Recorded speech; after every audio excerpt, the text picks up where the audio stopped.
बदल गया। अब आगे ले लो, कई सांसों की साधना करते हैं, सांसों में नाम जपते हैं। अब तुम सांस लो जरा और छोड़ो तो इसमें एक आवाज आएगी, गुप्त आवाज है। वो कौन सी है? सो। जब सांस लोगे तो आवाज आएगी सो, और जब छोड़ोगे आवाज आएगी हम। सो हम, सो हम। बदल रहा है, ये भी बदल रही है, तो ये भी माया है।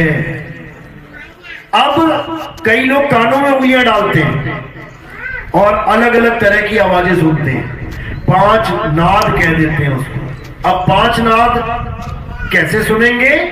पहले एक आवाज आई, शंकर की आ गई, फिर वो बदल जाएगी, फिर वो वीणा की बन गई, फिर बदल जाएगी, फिर वो बांसुरी की बन गई, फिर बदल जाएगी, फिर सारंगी की बन गई, फिर बदल जाएगी, फिर वो बादलों की गर्जना बन गई।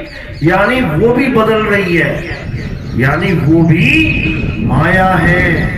जो भी मंत्र जप रहे हो देखो बदल रहा है। ओम नमो, कोई भी ले लो, हर चीज बदल रही है।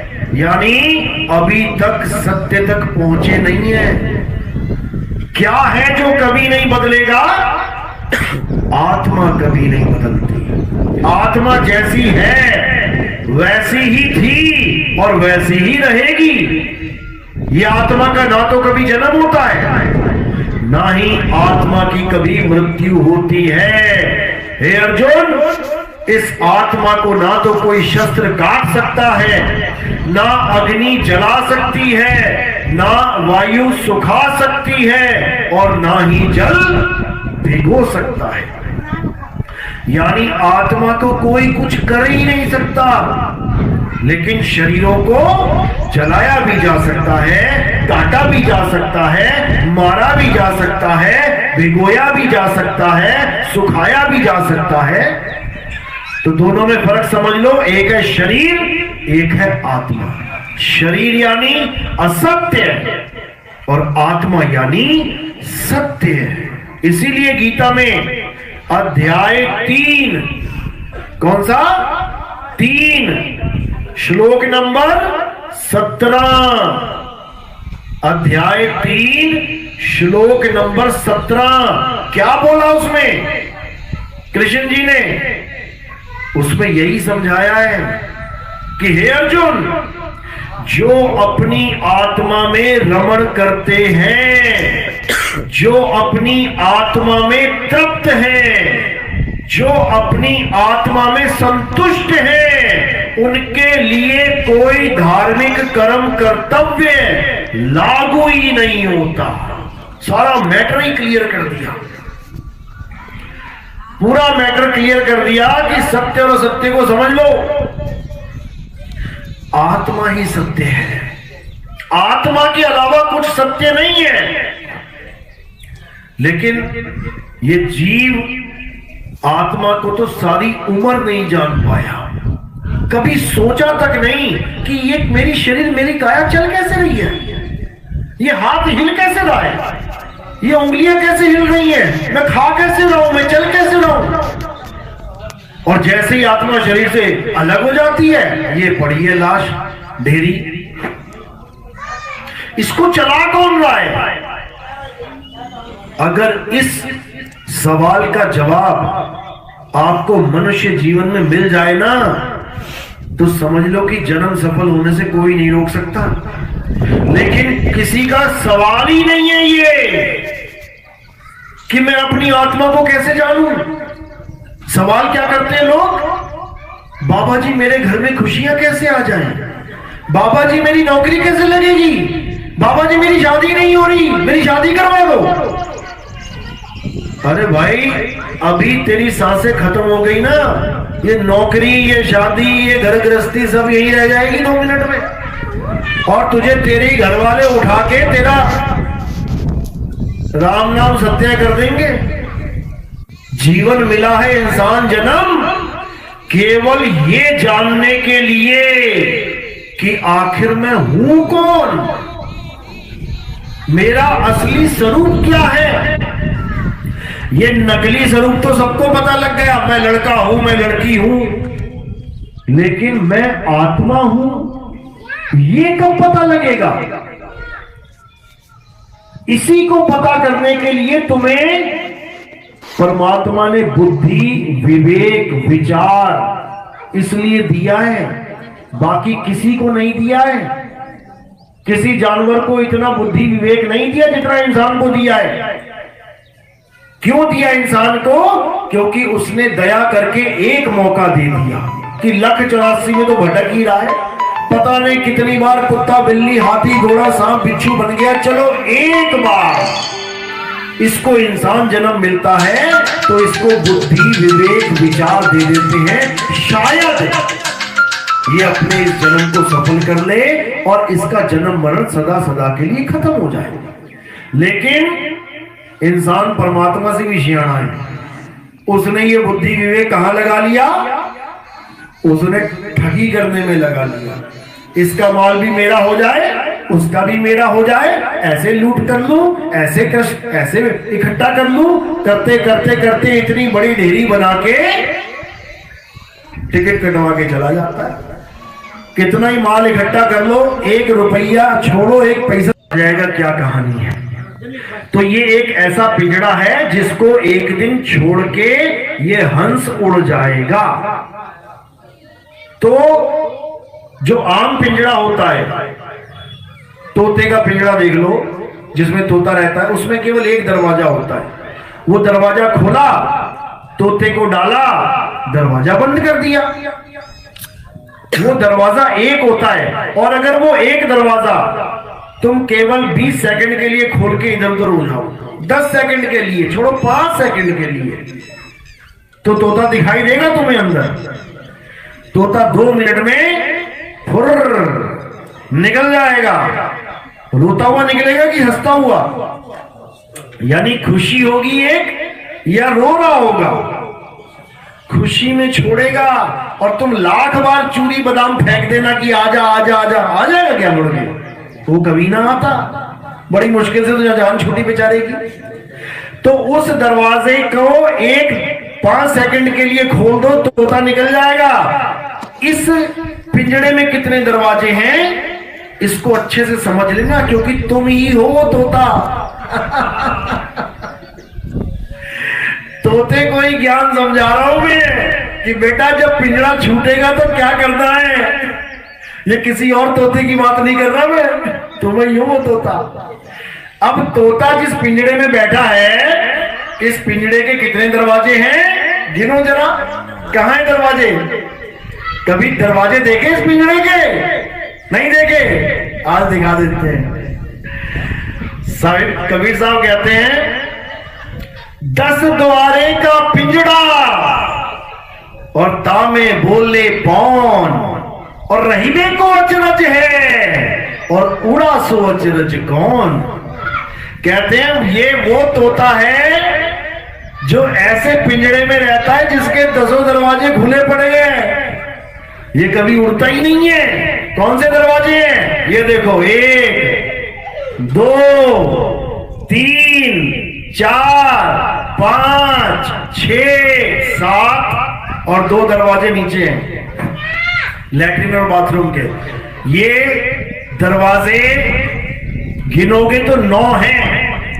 ये 9 दरवाजे खुले हैं बिल्कुल, बचपन से लेके बुढ़ापे तक, मरते दम तक ये दरवाजे खुले ही रहेंगे आपके। लेकिन एक दरवाजा ऐसा है जो मां के गर्भ में तो खुला हुआ था, लेकिन जैसे ही बाहर आता है, क्योंकि तोते को फंसाना भी तो है, अगर 10वां द्वार भी खुला रहेगा तोता भुर हो जाएगा, तो उस दरवाजे को बंद कर दिया जाता है। अब 9 दरवाजे खुले हैं और एक दरवाजा बंद है। अब जितने तोते अज्ञानी हैं वो कहां से निकलेंगे? 9 दरवाजों में से। जब तोता निकलेगा यानी किसी की मृत्यु होगी तो उसकी लैट्रिन निकल जाएगी, यानी नीचे वाले दरवाजे से निकल गया। किसी का पेशाब निकल जाएगा, यानी नीचे के दरवाजे से निकल, किसी की जुबान निकल आएगी बाहर, मुंह खुला रह जाएगा, यानी तोता यहां से निकल गया। किसी के नाक में से खून निकलने लग जाएगा, समझ जाना कि तोता नाक के दरवाजे से निकल गया। किसी की आंखें बाहर आ जाएंगी गोल गोल अंडे की तरह, समझ जाना कि आंखों से निकल गया। किसी के कान में से ब्लड आ जाएगा, तो समझ जाना कि तोता कान के रास्ते से निकल गया। 9 दरवाजों में से अगर तुम निकल गए तो कार्ड पे स्वर्गवास लिखवाना, चाहे कुछ भी लिखवा देना, कुछ नहीं होने वाला। कहां चले जाओगे? 1,84,000 में। कीड़े मकोड़े, कुत्ता बिल्ली हाथी घोड़ा, मक्खी मच्छर खटमल, सांप बिच्छू कॉकरोच, पता नहीं क्या क्या बनना पड़ेगा। बनना पड़ा या क्या पड़े हुए हैं। देखो गाय बैल बकरी तुम्हारे सामने है, कभी उनकी आंखों में देखा करो, गाय की आंखों में देखा करो जाके, क्या दिखेगा? एक आंसू की धारा दिखेगी तुम्हें, इतनी गाढ़ी होगी कि उसके निशान पड़ गए होंगे।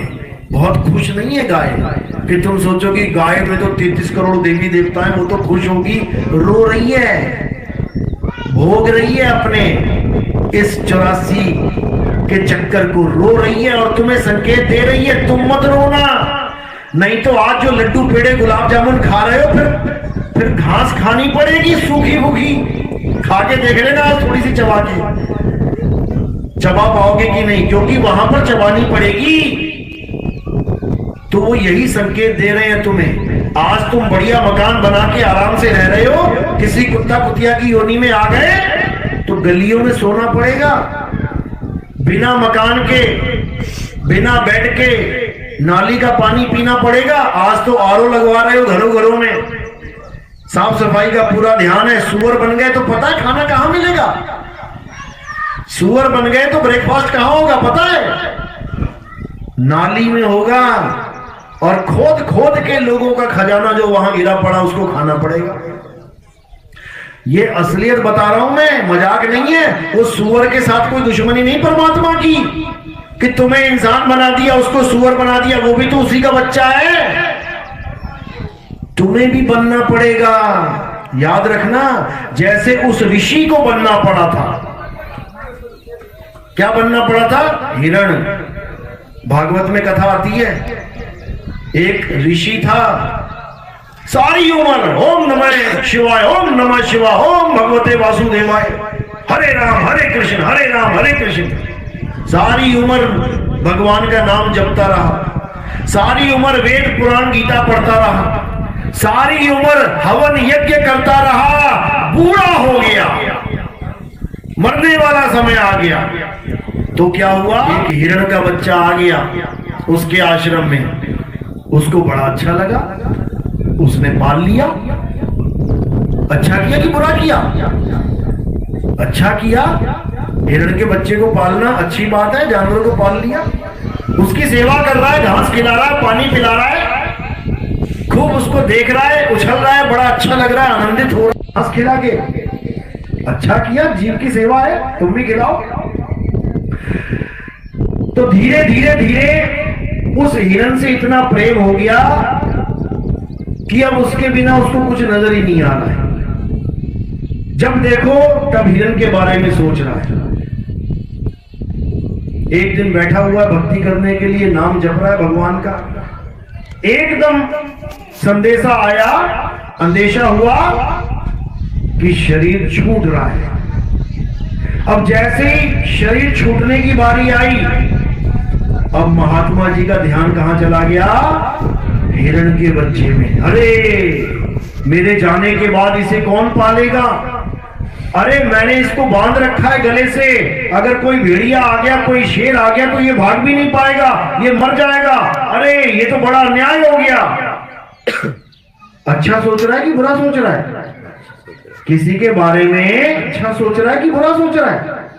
अच्छा सोच रहा है। अब इस अच्छे का फल क्या मिला उसको? उसको हिरण बनना पड़ गया। वो हिरण की योनि में चला गया और उसके बाद सारी उम्र शेरों के आगे जान बचाता हुआ भाग रहा है बेचारा। हालत खराब हो गई उसकी। यानी सारी उम्र भगवान का नाम जपा, वेद पुराण पढ़ा, हवन यज्ञ किया, वो सब खत्म हो गया और हिरण को याद किया, वो भारी पड़ गया। सोचो, वो तो तब भी एक अच्छा काम कर रहा है, किसी कमजोर हिरण को रक्षा देने की बात सोच रहा है, तब ये हाल हुआ उसका 84 में जाना पड़ा। तुम सोचो कि तुम क्या कर रहे हो, और जब शरीर छूटेगा तो तुम्हारा क्या हाल होगा। जिसने सारी उम्र राम राम किया, भगवान भगवान किया, उसको शेरों के आगे दौड़ाया जा रहा है। तुम सोचो कि तुम्हारा क्या बनेगा। उसने तो कोई पाप कर्म भी ना किया होगा, वो तो कभी किसी को ठग भी नहीं रहा होगा, वो तो कभी किसी के बारे में गलत भी नहीं सोच रहा होगा, वो तो कभी किसी को मार झगड़ भी नहीं रहा होगा। तो ये हालत हो गई है, तो हमारी हालत क्या होगी। तुम्हारी रूह कांप जाएगी अगर तुम एक बार सोच के देख लो कि क्या होगा। हॉस्पिटलों में जाके देखो, एक बार देखो लोगों के चेहरे, जीने के लिए कैसे बेचारे ललायित हैं। मौत का सामना हो रहा है, हालत खराब हुई पड़ी है। उनको कह दो ना मरते हुए आदमी को 1 करोड़ रुपए ले ले, अरे जाने दे यार 1 करोड़, यहां मेरी जान की पड़ी है, तुझे 1 करोड़ की पड़ी है। उसको 1 करोड़ में स्वाद नहीं आएगा। मरने वाले को तुम बढ़िया सी 5,000 रुपए की थाली, बढ़िया एकदम अच्छे अच्छे पकवान लेके जाना, उसको खिलाना, खा भैया और वाह वाह कर गया, भाड़ में जा खा। यहाँ पे मरने की हालत हुई पड़ी, यहाँ पे स्वाद ही नहीं आएगा उसको। वो रसगुल्ला भी खा लेगा, उसको पता ही नहीं लगेगा मिठाई की खट्टा है। ऐसी हालत हुई पड़ी है लोगों की। तो ऐसी हालत सबकी होगी। ये मत सोचना कि दुनिया आई है मरने के लिए, तुम्हारा भी नंबर लगेगा। इससे पहले कि नंबर लग जाए, उस तोते को ये समझ जाना चाहिए कि मैं आखिर करूंगा क्या अंत समय में। बस अगर ये समझ लिया तो समझ लो कि ना तो तुम्हें राम राम करने की जरूरत पड़ेगी, ना तुम्हें कबीर कबीर करने की जरूरत पड़ेगी, ना तुम्हें अल्लाह अल्लाह, वाहेगुरु वाहेगुरु, गॉड गॉड, हर चीज से मुक्त हो जाओगे। अब तुम्हारे जीवन में एक लक्ष्य रह जाएगा कि मैंने इस शरीर को छोड़ना कैसे है। बस छोड़ के जाना कहां है। मैं हिंदू हूं, मुसलमान हूं, सिख हूं, ईसाई हूं, इससे मतलब ही कोई नहीं है।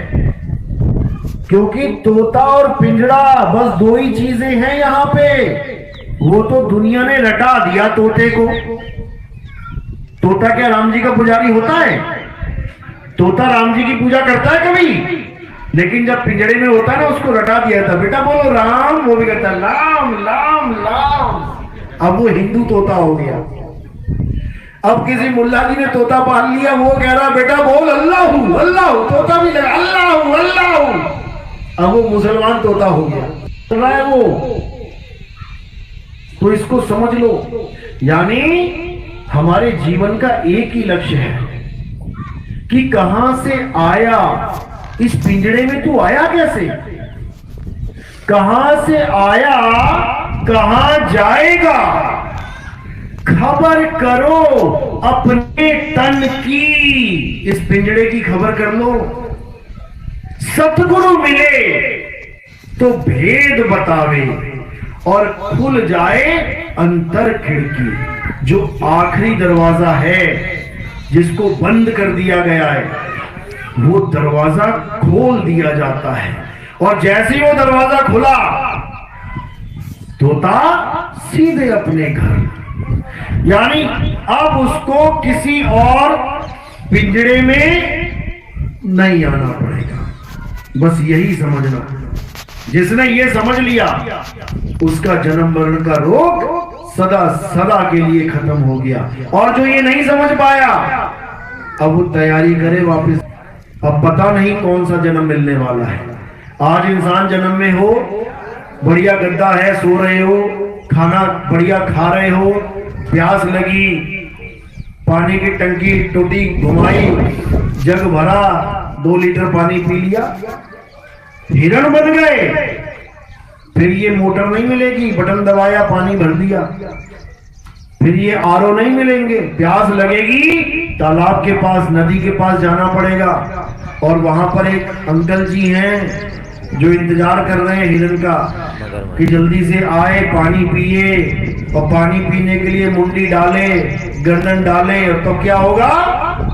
गर्दन पकड़ के चल अंदर। यानी एक घूंट पानी पीने का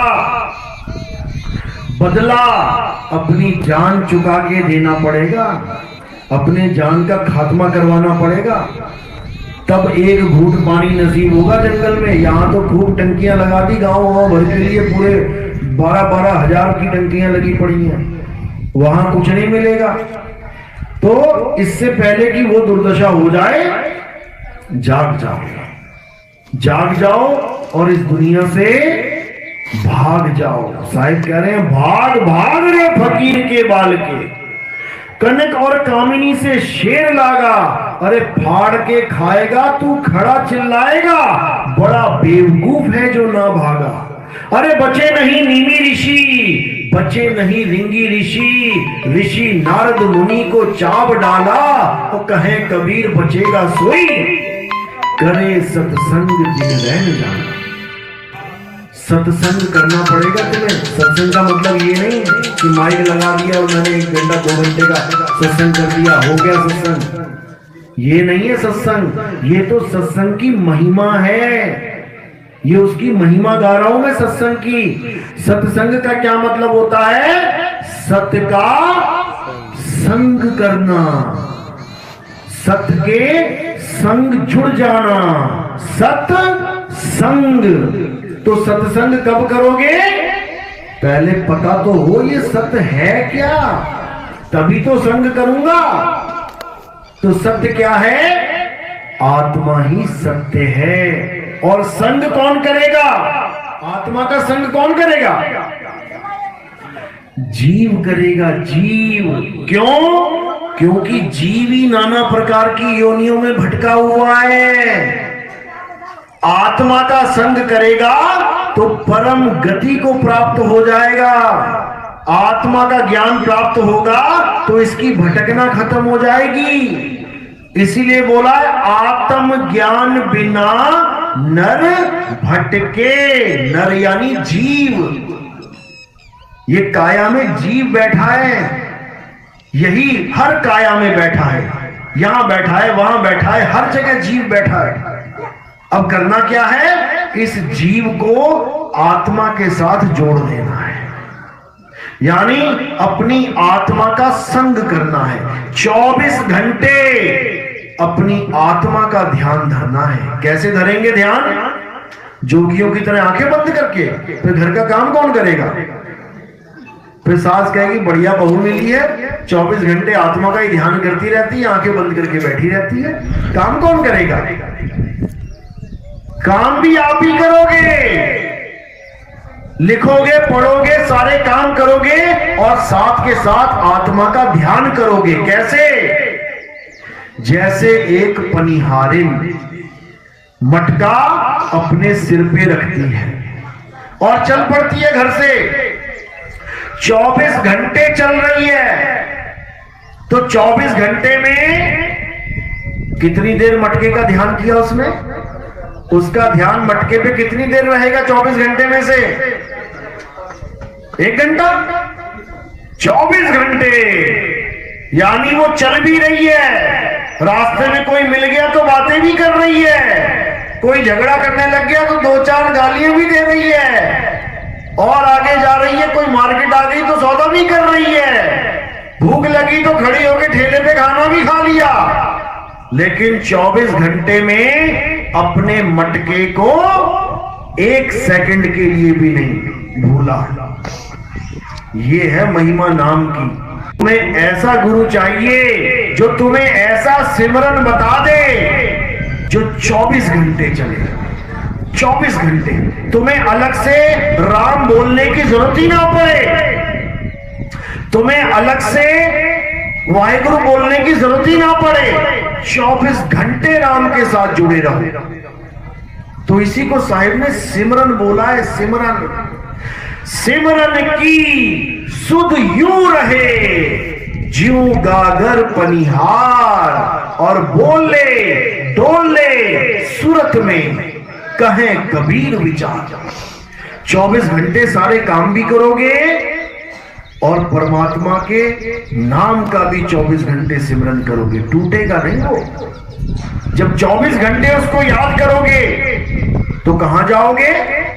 अब हिरण की योनि में थोड़ी नहीं जाओगे, क्योंकि हिरण को याद करोगे तो हिरण की योनि में जाओगे। और किसी ने कुत्ता पाल रखा है, बहुत प्यार आ रहा है कुत्ते के ऊपर, तो अगली टिकट तुम्हारी कुत्ते की योनि में जाने वाली है मेरे भाई।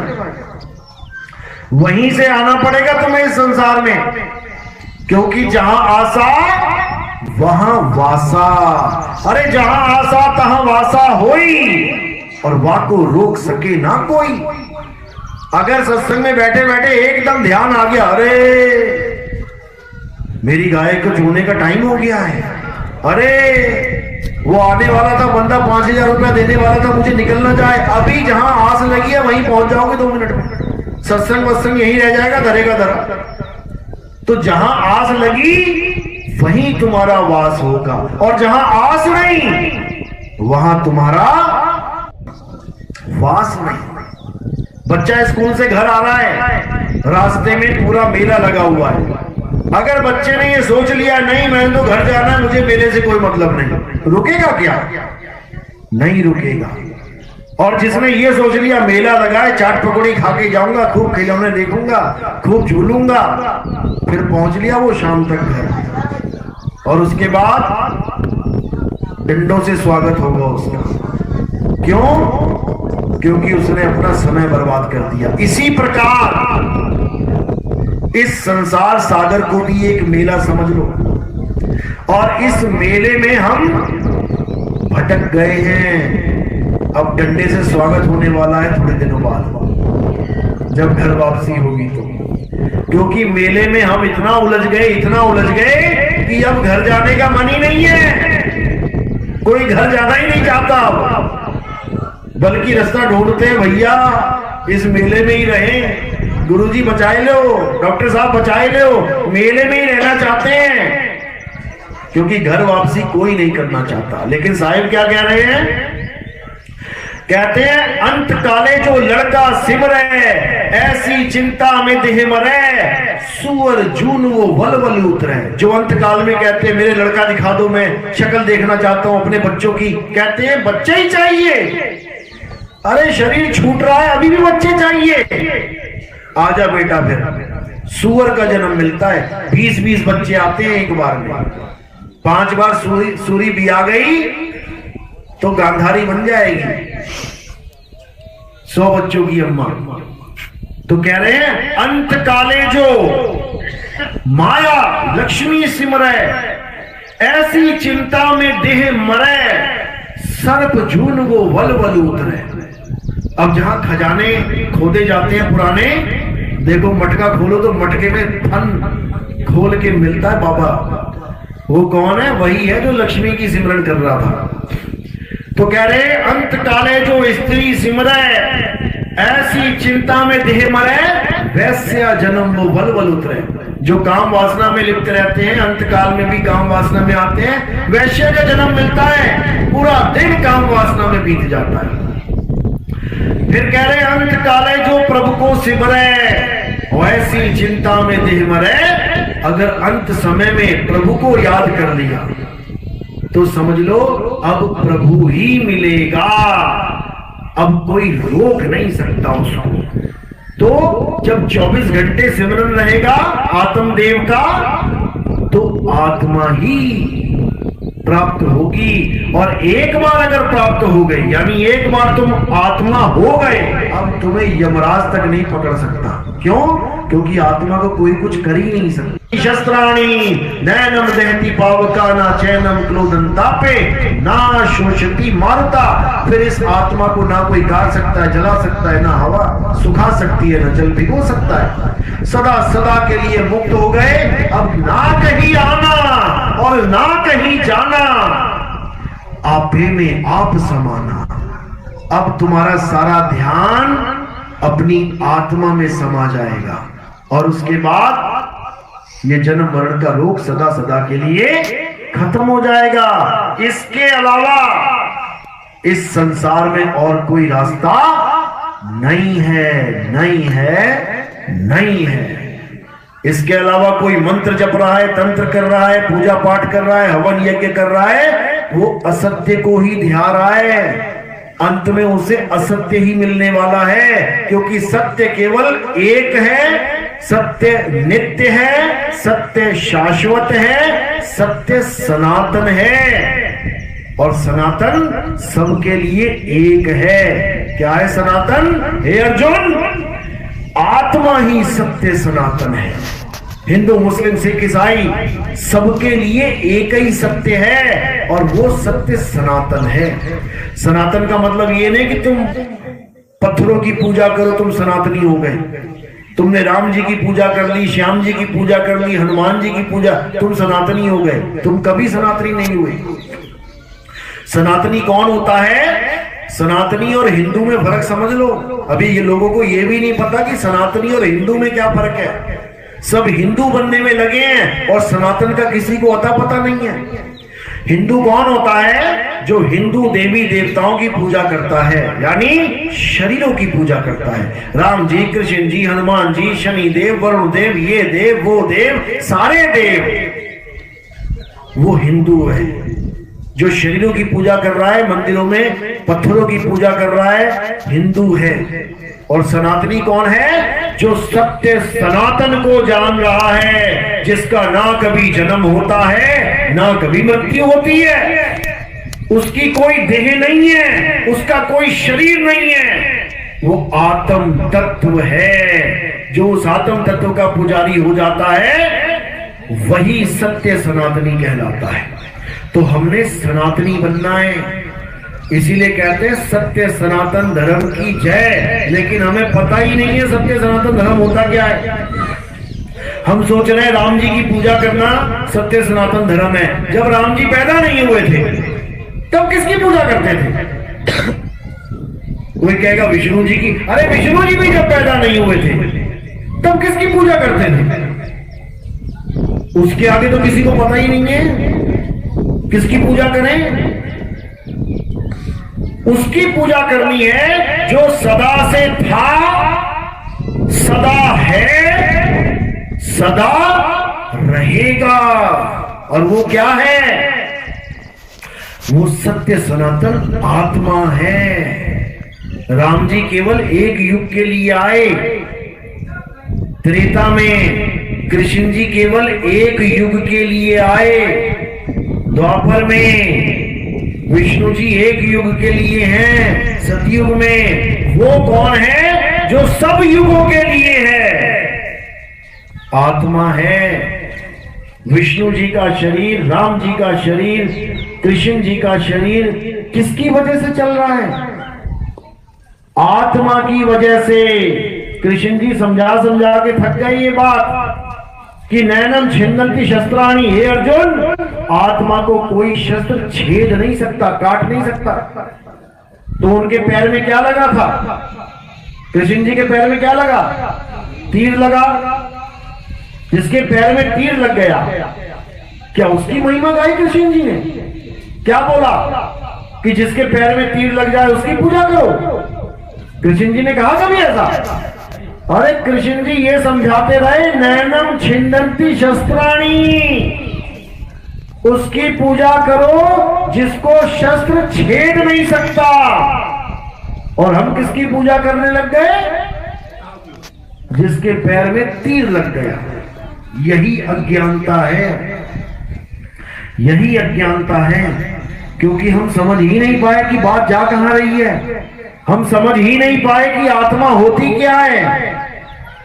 इसीलिए हमारा लेवल डाउन होता होता होता होता चला गया और हम अपने सत्य स्वरूपी स्वरूप को, सत्य सनातन धर्म को भूल गए। अब दोबारा से याद कराने के लिए कलयुग में एक कल्कि अवतार का जिक्र आता है। सुना है कभी नाम कल्कि अवतार? किस किस ने सुना है? हाथ खड़ा करो जरा। कल्कि अवतार सुना है? अच्छा, क्यों आएगा वो अवतार? कारण क्या है? राम जी क्यों आए थे? रावण को मारने के लिए? कृष्ण जी क्यों आए थे? कंस को मारने के लिए। कल की अवतार क्यों आएगा? किसको मारेगा वो? किसको मारेगा? कौन से राक्षस को मारेगा? कभी नाम सुना है उस राक्षस का? कल की अवतार कहां आएंगे पता है? कौन से गांव में आएंगे? नहीं पता। मतलब जो चले गए उनकी पूरी जानकारी ले लो। राम जी कहां पैदा हुए थे? अयोध्या में। कृष्ण जी कहां पैदा हुए थे? कहां हुए थे? कृष्ण जी कहां पैदा हुए थे? तो तुम्हारा भला कौन करेगा? जो चले गए या जो आएगा? वो तुम्हारा भला करेगा। जो आएगा तो एक कल की अवतार आएगा, वो तुम्हें इस जन्म मरण से मुक्त करेगा। उसके बारे में जानना शुरू कर दो। इंटरनेट खंगालो, ग्रंथ पढ़ो, भविष्य पुराण पढ़ो, जिसमें हमें भविष्य बताया गया है। यहाँ ऐसे बाबा मिले हैं जो तुम्हें 2, 4, 5, 10 दिन का भविष्य बताने में लगे हुए हैं, पर्ची बना बना के। और जो हम सबका भविष्य ठीक करने आएगा, उसकी ABCD नहीं जानता कोई। अपने पुराण पता है ना तुम्हें? कौन कौन से हैं? 18 पुराण। उसमें एक पुराण ऐसा है जिसका नाम ही भविष्य पुराण है। उसमें तुम्हारा भविष्य लिखा हुआ है, पढ़ो जाके।